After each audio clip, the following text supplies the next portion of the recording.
করবো। স্লাইডে কোথা থেকে গ্রিজ আসে কেউ বলতে পারবে? স্লাইডে কীভাবে গ্রিজ আসে? ধরলে গ্রিজ আসে না।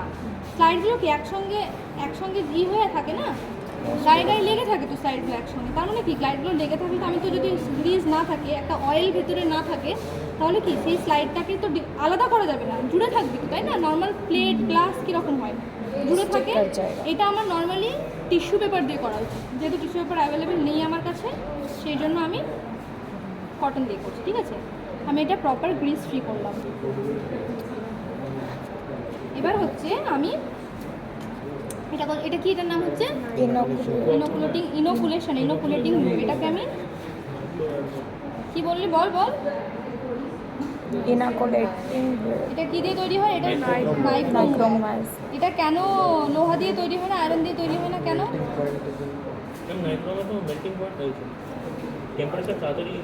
আদৌ আগুন জ্বলছে? তালা চালাবো नहीं बंद हो गया ना।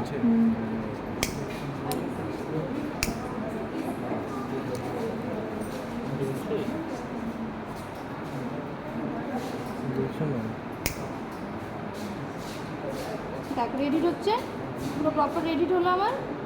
ব্যাস আমি এবার এটাকে টাইম দেবো, এটাকে শুকানো। ঠিক আছে, 10 সেকেন্ড টাইম দেবো। টাইম দেওয়ার পর আমি এটাকে কীভাবে বুঝবো যেটা শুকিয়ে, সেখানে এই বাকি এগুলো হচ্ছে তোর এই ফাঙ্গাস, ঠিক আছে, এগুলো টাচ করবো না আমরা। তাকে এটাতে টাচ করলাম, যদি এটা গরম থাকতো তাহলে এই আগারটা গলে যেত। ঠিক আছে, এটা গলে যাচ্ছে না, এখনও হালকা হালকা গলছে, তাহলে আমি আরেকটুখানি ওয়েট করবো, কিন্তু হাত এরকম ঘোরাবো না। ঠিক আছে, আমার প্রসেসটা পুরোটা গ্লাভস করে করা উচিত, আমি তোমাদেরকে দেখাচ্ছি, সেই জন্য আমি গ্লাভস পরিনি।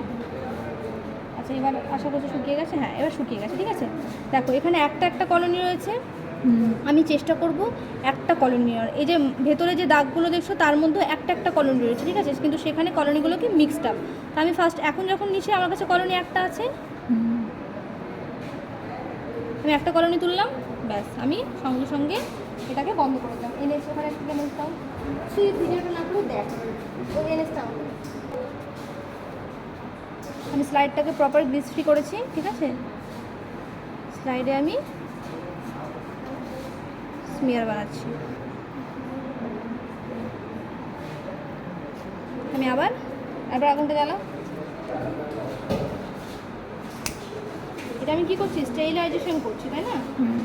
সেটা আমার আরও একদম ভালোভাবে রেডিট করতে হবে, কারণ আমি এটাতে ব্যাকটেরিয়া অলরেডি নিয়েছি, রেডিট হয়েছে।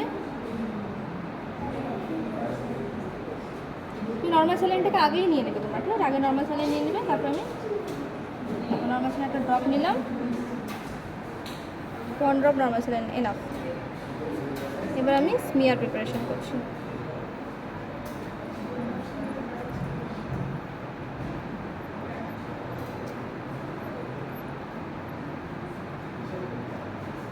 প্রায় 2/3 আমি বড় করলাম। ঠিক আছে, প্রপার আমি ওটাকে সমানভাবে চারিদিকে ছড়িয়ে দিলাম।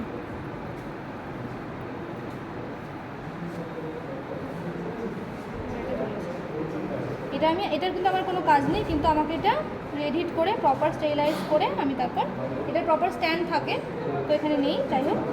এবার এটাকে আমি করব হিট ফিক্সড। ঠিক আছে, পেছন দিকে, ওপরে আমি স্মিয়ার বানিয়েছি, পেছনে হচ্ছে হিট ফিক্স করবো। হিট ফিক্স কেন করছি?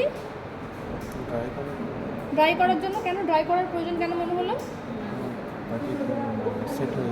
সেট হয়ে যায়, তো সেট হয়ে যাচ্ছে, তুই হচ্ছে ব্যাকটেরিয়াগুলো মরে যাচ্ছে, এখানে ফিক্সড হয়ে যাবে, ওরা আর কোথাও যেতে পারবে না। ঠিক আছে, আর হচ্ছে আমি তো এবারে ডাই দেবো, জল দেবো, জল দিয়ে ধোবো, ডাই দেবো, তাহলে কি ওয়াশ অফ হয়ে যাওয়ার সম্ভাবনা আছে না? যাতে ওয়াশ অফ না হয়ে যায়, इसलिए हम लोग इसको ফিক্স করি।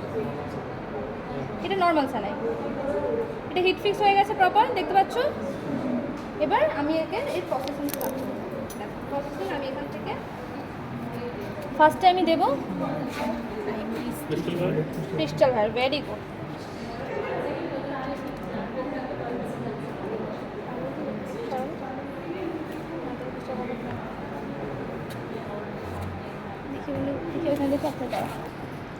এটা হচ্ছে আমাদের প্রিপেয়ার স্মিয়ার। ঠিক আছে, উইথ ইন স্লাইড আমরা ফার্স্টে দেবো ক্রিস্টাল ভায়োলেট আমরা কতটা দেবো, পুরো স্লাইডটাকে ফ্লাডেড করে দিলাম। টাইম দেখো 1 মিনিট, দেখো 1 মিনিট দেখো, আমি আমার ঘড়িতে দেখছি। ওয়াশ করবো, ঠিক আছে। ওয়াশ করবো কিভাবে, আমি জলটা কিন্তু স্লাইডের উপর ফেলবো না। দেখো আমি কোথায় ফেলছি জলটা, এই উপরে দেখাও, ভিডিওটা উপরে দেখো। আমি কিন্তু আমার আঙ্গুলের ওপরে জলটা ফেলছি, আমার আঙ্গুলের উপরে আমি জল ফেলছি, ঠিক আছে। ওয়াশ হয়ে গেল, ব্যাস। নেক্সট কি দেবো আমি, মডার্ন, ভেরি গুড। মডার্ন কোনটা ছিল, এইটা মডার্ন ছিল না।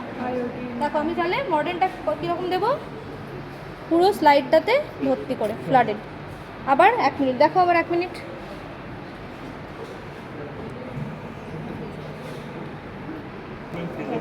দেখো এবার আমি এটাকে ফেললাম, সেম আবার আঙ্গুলের ওপরে কিন্তু আমি দিলাম, ঠিক আছে।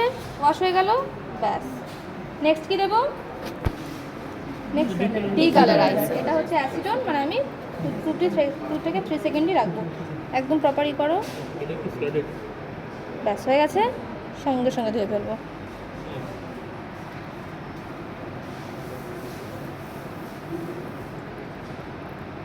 ঠিক আছে, লাস্টে কি আছে আমাদের, স্যাফরন কতটা দেবো, সেম ফ্লাডেড। এটাও আমি রাখবো 1 মিনিট, বিভিন্ন বই বিভিন্ন রকম থাকে, 1 মিনিট পড়বে। এটা হচ্ছে আমাদের স্যাফরানিন। এবার আমি, ঠিক আছে আমি এখন ধুইনি। নেক্সট হচ্ছে আমরা ফেলে দিলাম স্যাফরানিনটা, তারপর আমরা ওয়াশ করব।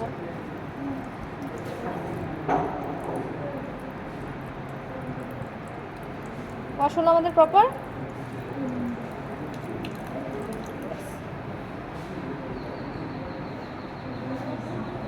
এটাকে আমাকে এয়ার ড্রাই করতে হবে। ফ্যানটা চালিয়ে দাও, এখানে ফ্যানটা চালিয়ে দাও, এয়ার ড্রাই হবো। ফ্যানটা চালিয়ে অ্যাকচুয়ালি করা উচিত নয়, ঠিক আছে, আমাদের নর্মাল এনভায়রনমেন্টে এয়ার ড্রাই করা উচিত, ফ্যান চালিয়ে করলে। এটা হচ্ছে আমি ফার্স্টে অয়েল দিচ্ছি, এটা হচ্ছে সিডারউড অয়েল, 1 ড্রপ ইজ এনাফ, ঠিক আছে। 1 ড্রপ সিডারউড অয়েল দিলাম। এটা হচ্ছে অ্যাডজাস্টার। আচ্ছা মাইক্রোস্কোপের পার্টসগুলো আমি বলে দিই এখানে, ঠিক আছে, বলো। এটা হচ্ছে বাইনোকুলার মাইক্রোস্কোপ, আইপিস, এটা হচ্ছে স্টেজ, এটা বেস, এটা হ্যান্ডেল, ঠিক আছে। এটা হচ্ছে কোর্স অ্যাডজাস্টমেন্ট, মানে এটা দেখো ওপরে নিচে আসবে, ঠিক আছে। এটা হচ্ছে ফাইন অ্যাডজাস্টমেন্ট, এটা হচ্ছে কন্ডেন্সার। দেখো এটা আমি বন্ধ করছি, ঠিক আছে। নিচে হচ্ছে এটা, এখানে হচ্ছে লাইট সোর্স, এখানে লাইট সোর্স রয়েছে, কন্ডেন্সার। এটা হচ্ছে আমার অ্যাডজাস্টার। দেখো আমি এটাকে, এটা দিলে সামনে আসছে স্লাইডটা, এটা দিলে সাইডটা পেছনে যাচ্ছে, এটা দিলে সাইডে যাচ্ছে, এটা দিলে এই সাইডে ল্যাটারালি যাচ্ছে, ঠিক আছে। দেখো এটা হচ্ছে কতগুলো পিস, এটা হচ্ছে 100x অয়েল ইমার্শন। এটা কত বলো, 40x আছে একটা। এটা কত বলো, আচ্ছা এইটা দেখো, এটা কত, 4, এটা 4, আর এটা কত, 10, এটা 10। তাহলে আমি 4টে দেখতে পেলাম, ঠিক আছে। এই হয়ে গেল আমাদের। যেখানে আইপিসে আমরা যার দুটো চোখের মধ্যে লেন্থটা বেশি এসে সে বড়ো করতে পারবে, যার দরকার সে ছোটো করতে পারবে। এটা হচ্ছে আমার হ্যান্ডেল, এই হ্যান্ডেলটা ধরে আমি ট্রান্সফার করতে পারবো। মাইক্রোস্কোপটা এখান থেকে আমাকে ধরো স্টেশনে নিয়ে যেতে হবে, I can transfer by this handle, ঠিক আছে। আর কিছু বলার আছে,